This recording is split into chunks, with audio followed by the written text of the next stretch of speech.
Tomás, uno de los discípulos del grupo de los 12, es llamado en el Evangelio de Juan Dídimo. Así lo escuchamos en este segundo domingo de Pascua, cuando el evangelista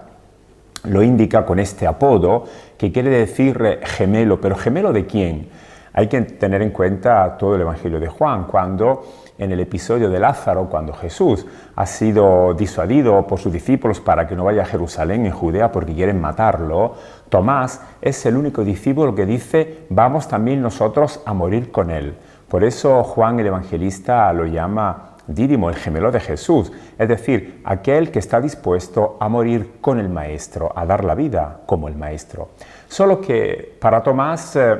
la muerte parece que sea el final de todo. Tiene que abrir su mente a la enseñanza de Jesús y descubrir que la muerte no es el final, aunque uno esté dispuesto a dar la vida, sino que esa vida va a seguir creciendo, va a seguir manifestando la riqueza que lleva dentro. Este es el anuncio entonces en el segundo domingo de Pascua, cuando Jesús se manifiesta a sus discípulos, según el evangelista, y lo hace de una manera que infunde coraje, que comunica esa fuerza de la que la comunidad está necesitada, porque dice el evangelista que los discípulos estaban encerrados en una habitación con las puertas atrancadas por miedo de los judíos. Tenían el terror, el pánico de acabar como el maestro, porque la orden de captura era también para los discípulos. Pues bien, en esta situación de crisis, de gran temor, se manifiesta Jesús a los discípulos con el anuncio de su resurrección, paz a vosotros, pero esta paz que viene acompañada con el gesto de mostrar las manos y el costado, es decir, no solamente un saludo formal, sino que es la garantía que esa paz que Jesús le comunica está demostrada por todo el amor que él ha dado hacia los suyos, pues manifestado en la cruz. Pues bien, Jesús comunica la paz, comunica el Espíritu para que los discípulos sean capaces de ir difundiendo esa calidad de amor, de vida, y para que puedan anunciar la victoria sobre cualquier tipo de muerte, cualquier tipo de violencia que se presente en la vida de cada uno de ellos. Cuando los discípulos han dado este anuncio a Tomás, Tomás, que no estaba con ellos en ese día, era el octavo día, el día de la resurrección, porque Tomás no tenía miedo a los judíos. Tomás es el que ha dicho, vamos a morir con él. Pero cuando recibe ese anuncio, él se queda muy sorprendido, con mucha perplejidad, como diciendo, es imposible, no me parece verdad que esto sea así. Porque los discípulos le han dicho que han visto al Señor, pero no le han contado de ese gesto de las manos y del costado. Por eso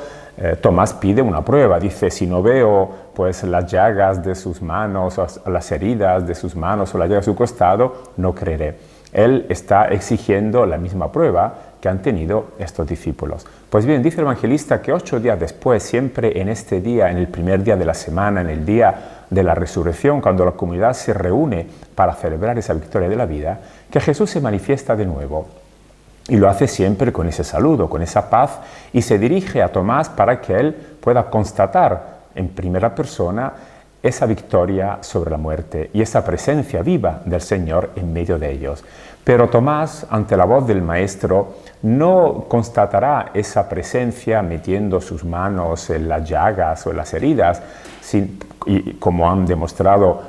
como han presentado los pintores, que es un falso histórico, sino que a Tomás le bastará solamente escuchar la voz del Maestro, como la voz del buen pastor, esa voz que las ovejas reconocen y siguen al pastor.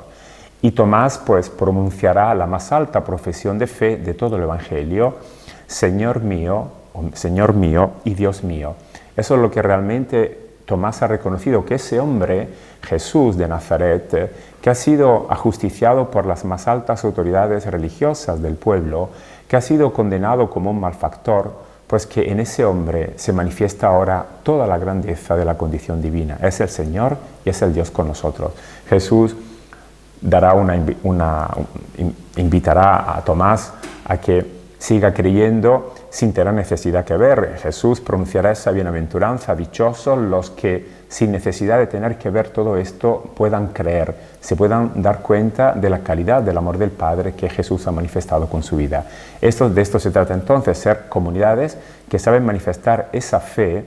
ese credo, ese creer en una vida que supera la muerte, donde no es necesario que haya apariciones de ningún tipo, que haya que ver algo en particular, sino que lo que cuenta es sentir la presencia del Señor que nos comunica su Espíritu para que también nosotros podamos mostrar esas señales del amor, podamos dar a conocer en qué consiste el amor del Padre que supera cualquier obstáculo y que libra de la muerte misma.